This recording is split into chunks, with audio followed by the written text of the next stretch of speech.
ምናምን ያለው አሁን እንደዛ ነው ያልኩት። በቃ እሺ አሁን ምን አናደደሽ አንቺ?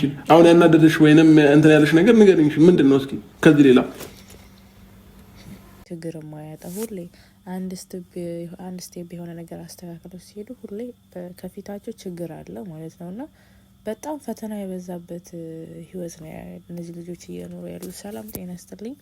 እንዴት ናችሁ የእፉዬ ገላ ቤተሰቦች? እንዴት አመሻችሁ?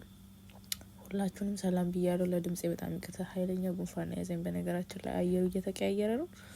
በመድኃኒዓለም ይሄ የሚባል አይደለምና ኤኒሃው ሰሞኑ ቪዲዮ አልሰራውም ነበረ። ልጅቷ ይዛ የመጣችውን አይዲያ በጣም ያስጠላ ነው። ግን ለምንድን ነው እኛ የበፊት ፍቅረኛ ማለት የበፊት ባሎቻችን ከተለያየን በኋላ የሆነ አዲስ ነገር ሲፈጥሩና አዲስ ነገር ሲኖራቸው ህይወታቸውን ለማበላሸት የምንፈልገው? እንደዚህ አይነት ባህሪ ብዙ ጊዜ በሴቶች ነው ያለው፣ በወንዶች እኔ አላይም፣ ገጥሞኝም አያውቅም። የበፊት ሚስቱ አዲስ ህይወት ሲጀመር ጥሩ ነገር ሲኖር ደስ ነው የሚለውና በእሷ ደስታ ይደሰታል ወንድ ልጅ። ግን ይሄ መቀኝነት፣ ቅናት ያለብን ከይቅርታ ጋር እኛ ጋር ነው፣ እኛ ሴቶች ላይ ነው ብዙ ጊዜ የማየው ነው ማለት ነው። እና ለምን እንደሆነ እኔ አላውቅም። አሁን ልጁ በደንብ አሪፍ ህይወት እየኖረ ባለበት ሰዓት ላይ ለምን መምጣት ፈለገች? መጥታም ዩቲዩብ መስራት ከፈለገች እኮ በቃ ኖርማሊ ከሩታ ጋር አስተዋውቀዋት፣ ከሩታ ጋር ተዋውቃ በስርዓት አብርሃም ብዙ ሰዎችን አሳድጓል። እሷንም ማሳደግ ይችላል፣ ያሳድጓታል። የምሬ ነው የምላችሁ። ብዙ ሰዎችን ዩቲዩብ ቻናል እየከፈቱ 100,000 ከ100,000 በላይ ነው ተከታይ ያላቸው በእነሱ ምክንያት ነው። ዩቲዩብ መስራት ፈልጋ ቢሆን ኖሮ በስርዓት መንገድ መምጣት በቃ ይሄ የባለፈው ህይወቱ ነው ያለፈው ህይወቱ ነው አሁን ሊረብሸው አይገባም ምናምን ብላ ሚዲያው ላይ እነሱ ትንሽ ተጽዕኖም ስለሚያደርጉ በዛ መንገድ መምጣት ትችል ነበረ። ግን እንደተጎዳች እንደዋሻት ኢቭን ለቪዲዮ እንደሆነ የሚሰራው እርጉዞና እያየቻት አሁን ምንድነው አሁን እኔ ያገባኝም ህይወቱ ምናምን ረብሽ ህይወቱማ እየረበሽ እኮ ነው። ህይወቱ እየረበሽ ልረብሽ አይደለም የመጣው ብሎ ነገር የለም። እያታለለኝ ነበረ። ቪዲዮ ነው አክት ነው የምንሰራው እያለኝ ነበር። እንዴ ማሚ ምን ሆነሽ? አሳልፈሽ ከሰጠሽ በኋላ ስራ ብለሽ ከሴት ጋር ቪዲዮ ስራ ብለሽ ከሰጠሽ በኋላ አሁን ልጁ ጥሩ ህይወት ላይ ሲገባና ጥሩ ደረጃ ላይ ሲደርስ ለምን ማበላሸቱ ፈለግሽ? ይሄ እንደ ጥያቄ ነው።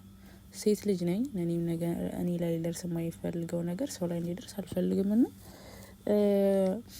ለድምጼ ግን በጣም ይቅርታ፣ የእውነት በጣም ማውራት ወላሻልኩ ማለት ይቻላል። እና አሁን አብርሽ ሩታ ሰሞኑ በተለቀቀው ቪዲዮ ፎቶ አላሳዘነኝም ነበረ ማለት ኖርማሊ ገርም አላረኩትም ነበረ። ግን ቪዲዮዎች እየወጡ ሳይ በጣም ተናደድኩኝ። የዋሸኝም ነገር አለን ያለችውና ከቡታጅራ ደውላ ነው ያስመጣችው። ልጁ የሄደበት ጉዳይ እንኳን ሳያስተካክል ነው ተመልሶ የመጣውና በጣም ሲጨቃጨቁ ነበር ቪዲዮ ላይ አለመተማመንና መተማመን የሚለው ላይ ነው። ይገርመኛል። እነዚህ ልጆች ሁሌም የሰው ልጅ ከፊቱ ፈተና አለ። ፈተናዎች ስታልፉ ነው ጥሩ ነገሮችና ደስታን የምታገኙት ይባላል። ግን በዛ ይነሱ ደግሞ ሁሌ በእያንዳንዱ ስቴባቸው አንድ ወር ሰላም ከሆኑ ኔክስት ሁለተኛ ወሩ ላይ ችግር አለ ማለት ነው። ወይስ እነዚህ ልጆች እኔ አላቅም፣ እነዚህ ይታወቃሉ እንደዚህ ብለሽ መጪ እና እንስራ ተባብለውም ሊሆን አላቅም። መኮነን አልፈልግም። ልጅቷ አለቃቀሷ ራሱ የሆነ የፌክ አለቃቀስ ነው የምታለቅሰው። እንባም የሚወርድባት አንድ ነገር የለም። እያለቀሰች አይመስልም። ግን ደግሞ አሁን ጥሩ ህይወት ላይ ስታይ ለምን ህይወት ማበላሸት ፈልገች? አንደኛ ሩታ እርጉዝ ነኝ ብላ ለሚዲያው ሰው ተናግራ ባለበት ሰዓት ላይ በዚህ ሰዓት ላይ እኮ ሪላክስ ማድረግ መናደድ አያስፈልጋትም ሁላ ሩታ ማለት ነው። እርግዝናውን ባላቅም ግን ብዙ ጊዜ ዶክተሮች ፊልም ስለምሰማ፣ ስለዚህ በዚህ ሲቹዌሽን ውስጥ ሆና እሷ ማናደድ ለምን ፈለገች? ወይም ደግሞ ይሄን ህይወት እኮ እንደዚህ ስልክ ደውላ ስልኩ ይኖራታል በእርግጠኝነት ባይኖራት እንኳ አፈላልጋ ስልክ ላይ ደውላ ማውራትን ለምን አልፈለገችም? ለምን ወደ ሚዲያና መጥታ እሱን ለማስጠቆር ፈለገች?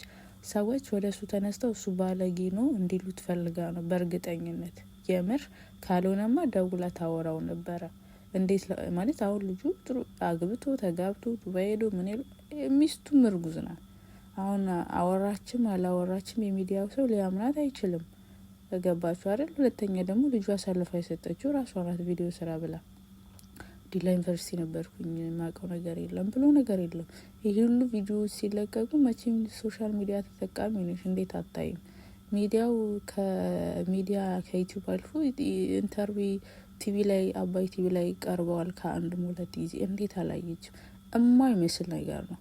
የሆነ ሰው ልኳት ነው የመጣችው በእርግጠኝነት እንጂ ባይሆንማ ኖሮ ማለት ነው እንቧም ፌክ ነው ወይም ደግሞ ልጁ የደረሰበት ነገር ለምን ደረሰ? ያ ሀበሻ ትንሽ መቀኘት አለብን አይደል? በተለይ ሴቶች ላይ ደግሞ የተውናቸውን ወንዶች ለምን ጥሩ ደረጃ ላይ ሲደርሱ መረበሽ እንደምንፈልግ አላቅም። አብዛኛው ሴቶች ላይ ደግሞ ያለ ነገር ነው። አሁን ግን ሩታ በዚህ ሰዓት ይሄ አይገባትም።